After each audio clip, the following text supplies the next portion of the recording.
Lecture du livre du prophète Jérémie. Voici venir des jours, oracle du Seigneur, où j'accomplirai la parole de bonheur que j'ai adressée à la maison d'Israël et à la maison de Juda.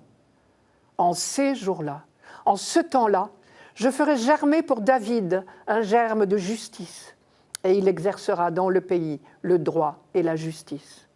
En ces jours-là, Juda sera sauvé, Jérusalem habitera en sécurité, et voici comment on la nommera. Le Seigneur est notre justice. Voici venir des jours où j'accomplirai la promesse de bonheur que j'ai adressée à la maison d'Israël et à la maison de Juda. Le prédicateur qui parle ici n'est pas le prophète Jérémie. Il est son fils spirituel.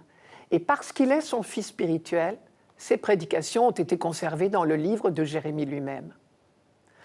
En un moment où ses contemporains sont tentés de désespérer de leur avenir, il leur rappelle les propos de Jérémie quelques siècles plus tôt. Il leur dit « Vous vous souvenez de la promesse que vous a transmise Jérémie de la part de Dieu ? Eh bien, gardez confiance. Elle va bientôt se réaliser. » Et qu'avait dit Jérémie ? « Je ferai germer pour David un germe de justice. » En langage biblique, cela voulait dire « un nouveau roi, descendant de David, va naître et régner à Jérusalem. » Déjà au temps de Jérémie, il était bien difficile d'y croire. Et au temps de son fils spirituel, plus encore. Je parle d'abord de l'époque de Jérémie. Le roi David était mort depuis bien longtemps. Et sa dynastie, qu'on appelait l'arbre de Jessé, semblait définitivement éteinte, car le roi Nabuchodonosor de Babylone avait déporté successivement à Babylone les 2 derniers rois de Jérusalem, vers 600 avant Jésus-Christ. Désormais, la ville était occupée, le temple détruit, le pays dévasté, la population décimée. La plupart des survivants avaient été faits prisonniers et emmenés en exil à Babylone. Après la longue marche forcée entre Jérusalem et Babylone, la petite colonie juive semblait condamnée à mourir là-bas, loin du pays. Et l'on pouvait se poser bien des questions. Israël serait-il bientôt rayé de la carte ? Qu'étaient donc devenues les belles promesses des prophètes ? Depuis Nathan, qui avait annoncé à David et à sa descendance une royauté éternelle, on rêvait du roi idéal, qui restaurerait la sécurité, la paix, la justice pour tous. Devait-on à tout jamais s'interdire de rêver ? Et c'est alors que l'Esprit Saint avait soufflé à Jérémie le langage de l'espoir.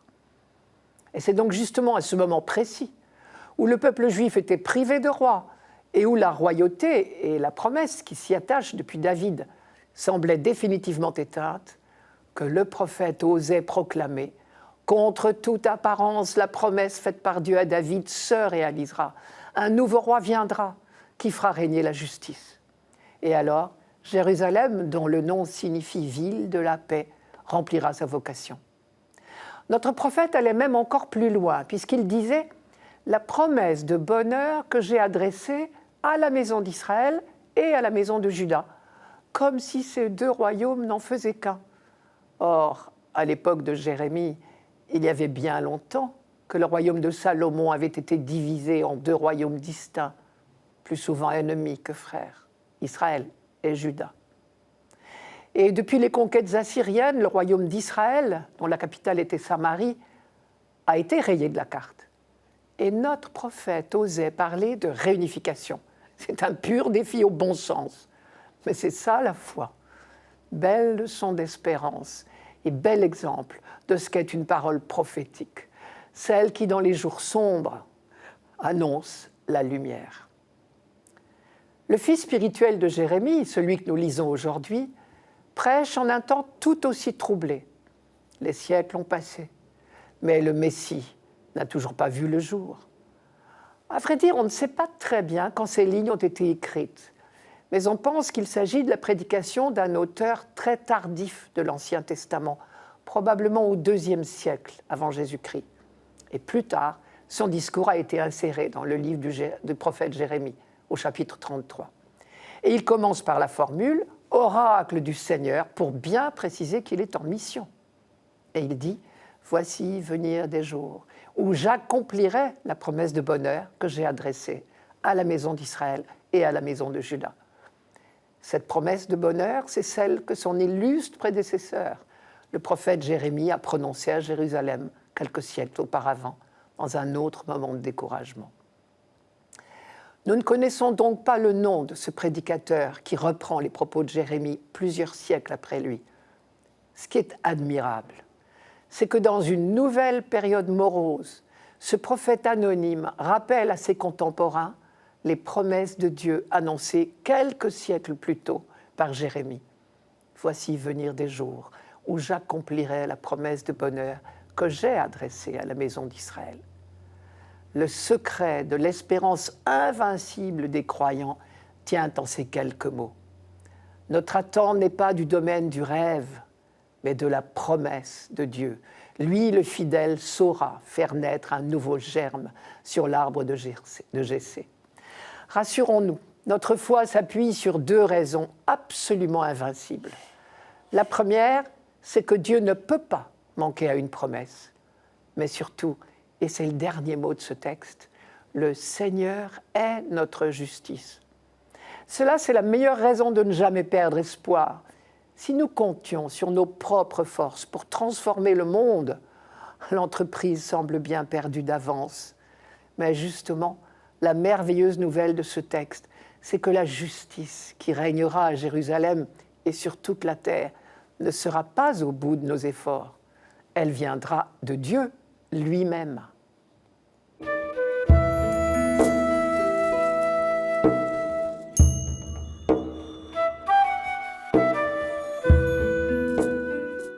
Psaume 24.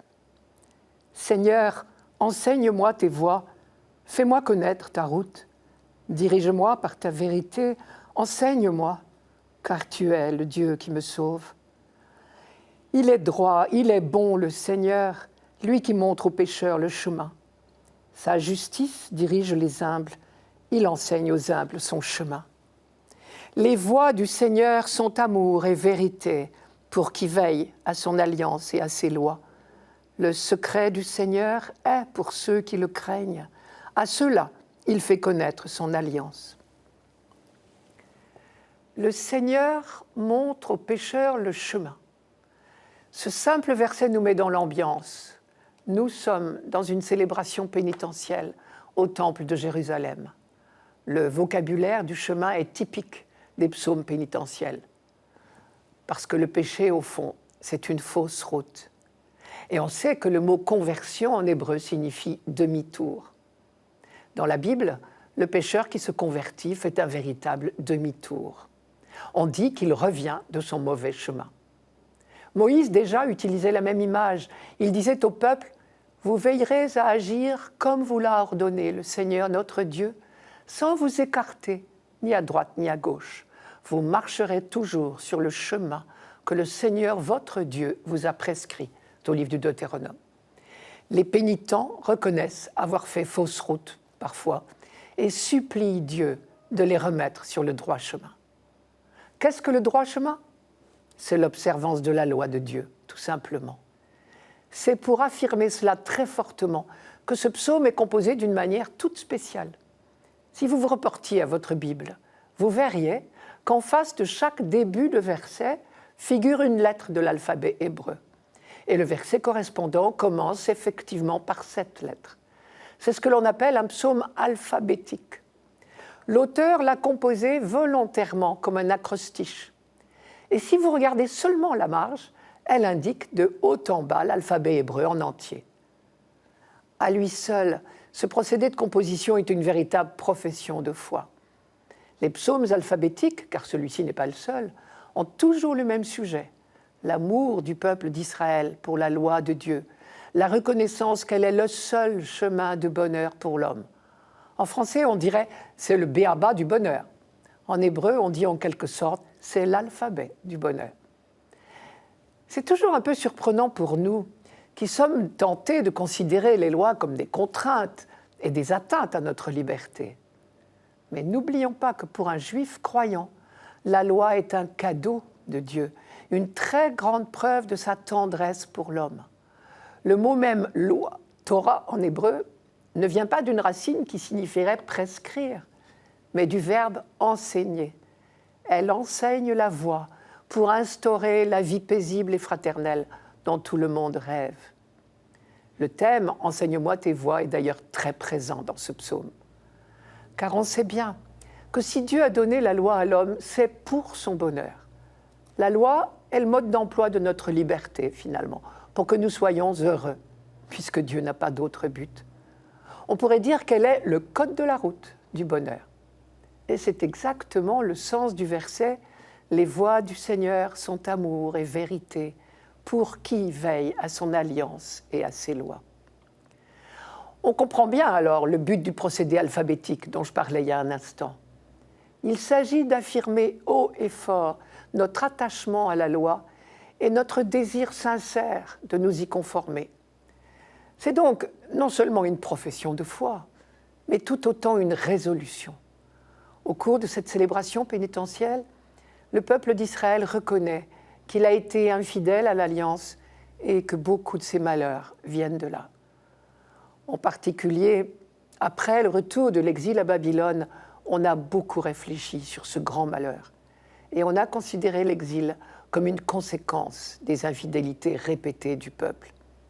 Et ce psaume est justement une demande de pardon pour cette infidélité perpétuelle, originelle, structurelle, pourrait-on dire. En même temps, on sait bien que la fidélité à l'avenir ne sera possible qu'avec l'aide de Dieu. Et c'est pour cela que la prière se fait pressante. Je vous lis d'autres versets de ce psaume qui traduisent une véritable détresse. « Épargne-moi la honte. Ne laisse pas triompher mon ennemi. Prends pitié de moi qui suis seul et misérable. L'angoisse grandit dans mon cœur. Tire-moi de ma détresse. Vois mes ennemis si nombreux, la haine violente qu'ils me portent. » Et le dernier verset rassemble toute cette prière. « Libère Israël, ô mon Dieu, de toutes ses angoisses. » Le souvenir de l'horreur de l'exil est probablement rappelé ici. Or, quel fut le principal péché d'Israël ? C'est probablement grave, puisqu'au milieu du psaume, le verset 11 avoue « Pardonne ma faute, elle est grande ». Or, le premier commandement de la loi était l'interdiction des idoles.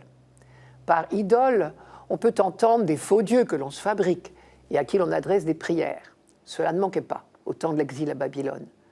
Mais il y a d'autres idoles tout aussi dangereuses qui deviennent le principal centre d'intérêt et qui détournent de Dieu et des autres. Ce peut être le pouvoir ou l'argent ou toute autre addiction qui envahit peu à peu tout notre temps et notre intérêt. La première conversion demandée à Israël, c'est de se détourner des idoles pour se tourner vers le seul Dieu vivant. Et dans ce psaume, la phrase « Car tu es le Dieu qui me sauve » est bien l'expression de la résolution de ne se tourner désormais que vers le Dieu d'Israël. Et d'autres versets redisent cette ferme décision. « Vers toi, Seigneur, j'élève mon âme. J'ai les yeux tournés vers le Seigneur. » N'est-ce pas la plus belle des résolutions pour cet Avant qui commence ?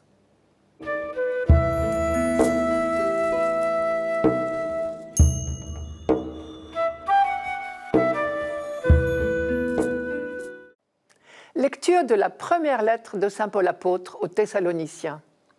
Frères, que le Seigneur vous donne, entre vous et à l'égard de tous les hommes, un amour de plus en plus intense et débordant, comme celui que nous avons pour vous, et qu'ainsi il affermisse vos cœurs, les rendant irréprochables en sainteté devant Dieu notre Père, lors de la venue de notre Seigneur Jésus avec tous les saints. Amen. Pour le reste, frères, vous avez appris de nous comment il faut vous conduire pour plaire à Dieu, et c'est ainsi que vous vous conduisez déjà. Faites donc de nouveaux progrès, nous vous le demandons. Oui, nous vous en prions dans le Seigneur Jésus. Vous savez bien quelles instructions nous vous avons données de la part du Seigneur Jésus. Paul est arrivé à Thessalonique probablement en l'an 50, c'est-à-dire environ 20 ans après la mort et la résurrection du Christ. Thessalonique était un port de commerce très important et la capitale de la province de Macédoine qui était occupée par les Romains. Beaucoup d'étrangers y vivaient, dont une importante colonie juive. Par les Actes des Apôtres, on sait que Paul a fait là ce qu'il faisait chaque fois qu'il arrivait dans une nouvelle ville. Il commençait par se rendre à la synagogue le samedi matin pour l'office du Shabbat. Cette fois, il était accompagné de Silas et de Timothée. Et les Actes des Apôtres nous disent qu'ils se sont rendus à la synagogue 3 samedis de suite. La prédication de Paul a eu un certain succès, puisque le livre des Actes nous dit encore « À partir des Écritures, il expliquait et établissait que le Messie devait souffrir, ressusciter des morts, et le Messie, disait-il, c'est ce Jésus que je vous annonce. » Certains des Juifs se laissèrent convaincre et furent gagnés par Paul et Silas, ainsi qu'une multitude de Grecs adorateurs de Dieu et bon nombre de femmes de la haute société. C'est au chapitre 17 des Actes. Paul a converti aussi des païens qui jusque-là étaient des adorateurs des idoles, puisque dans cette lettre, il leur dit « Vous vous êtes tournés vers Dieu en vous détournant des idoles pour servir le Dieu vivant et véritable. » Mais ce beau succès soulevait la colère des Juifs hostiles à Jésus. Ils dénoncèrent Paul et ses amis aux autorités comme ennemis de l'empereur, et il parut plus prudent de s'enfuir. Paul est donc parti pour Bérée, non loin de Thessalonique, puis à Athènes et enfin à Corinthe. On ne sait pas exactement combien de temps il a passé à Thessalonique, mais il est clair qu'il y a laissé une communauté chrétienne toute neuve, pour laquelle il se faisait du souci. Si bien que quelques mois plus tard, n'y tenant plus, comme il le dit lui-même, il envoya Timothée à Thessalonique pour voir cette communauté et la soutenir dans la foi. Or, Timothée est revenu avec d'excellentes nouvelles. Je cite Paul, « Maintenant, Timothée vient de nous arriver de chez vous et de nous apporter la bonne nouvelle de votre foi et de votre amour. » Et les versets que nous lisons ce dimanche sont donc en quelque sorte la réaction à chaud de Paul, tout ému par ces excellentes nouvelles. Que peut-il souhaiter de mieux ? Les Thessaloniciens sont sur la bonne voie, il s'en réjouit. Et il leur dit quelque chose comme « Il ne vous reste qu'à persévérer ». Persévérer jusqu'à quand ? Jusqu'au jour du retour du Christ. C'est le projet de Dieu qui donne sens à toute notre vie. Voilà encore un défi au bon sens, comme celui de Jérémie dans la première lecture de ce dimanche. Dans un monde qui ne sait plus où il va, le défi chrétien, c'est de vivre toute sa vie en perspective. Toute la pensée de Paul est dominée par cette attente de la venue du Christ en gloire au dernier jour. Et c'est bien la clé du texte qui nous est proposé ici. Il invite les chrétiens à mettre toute leur existence en perspective de ce jour où notre Seigneur Jésus viendra avec tous les saints. La prière que nous disons dans toutes les célébrations liturgiques, le Notre Père, nous oriente bien vers ce but. Que ton règne vienne, que ta volonté soit faite, que ton nom soit sanctifié. Les chrétiens ne sont pas des gens tournés vers le passé, mais vers l'avenir. Et l'on sait bien qu'il faut écrire « à venir » en 2 mots. Et c'est cet « à venir » qui donne sens à notre vie d'aujourd'hui. Et c'est très exactement ce que Paul dit ici. Que le Seigneur affermisse vos cœurs, les rendant irréprochables en sainteté devant Dieu notre Père, lors de la venue de notre Seigneur Jésus avec tous les saints. Concrètement, mettre toute notre vie en perspective, c'est la vivre déjà en misant uniquement sur les valeurs du royaume. Et voilà le deuxième aspect du défi chrétien, toujours et uniquement miser sur l'amour. Quand Paul écrit, nous l'avons vu, la vie n'est pas plus rose qu'aujourd'hui. C'est pour cela que c'est vraiment un défi. C'est d'ailleurs tellement un défi que nous ne pouvons pas y arriver tout seuls. C'est un don de Dieu. Paul dit bien que Dieu vous donne, entre vous et à l'égard de tous les hommes, un amour de plus en plus intense et débordant. C'est cela être saint finalement. Il n'y a pas d'autre sainteté, on le sait bien, que celle de l'amour, puisque Dieu est amour, comme dit saint Jean. Et c'est ce qui explique le lien entre les 2 phrases de Paul. Que Dieu vous donne entre vous et à l'égard de tous les hommes un amour de plus en plus intense et débordant, et qu'ainsi il vous établisse fermement dans une sainteté sans reproche. Alors, nous pourrons plaire à Dieu, comme dit encore Paul. Vous avez appris de nous comment il faut vous conduire pour plaire à Dieu, ce qui revient tout simplement à accomplir notre vocation de fils à l'image du Fils bien-aimé en qui il se complaît.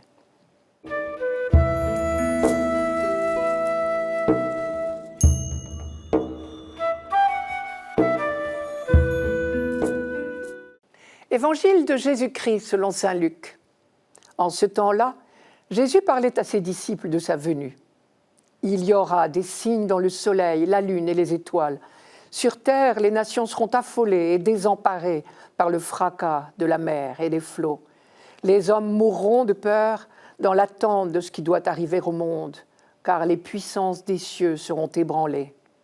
Alors, on verra le Fils de l'homme venir dans une nuée, avec puissance et grande gloire.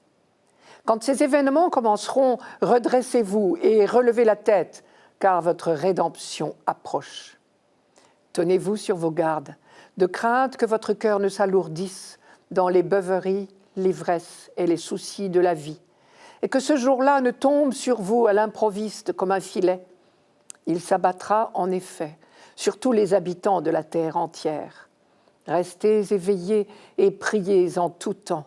Ainsi, vous aurez la force d'échapper à tout ce qui doit arriver et de vous tenir debout devant le Fils de l'homme.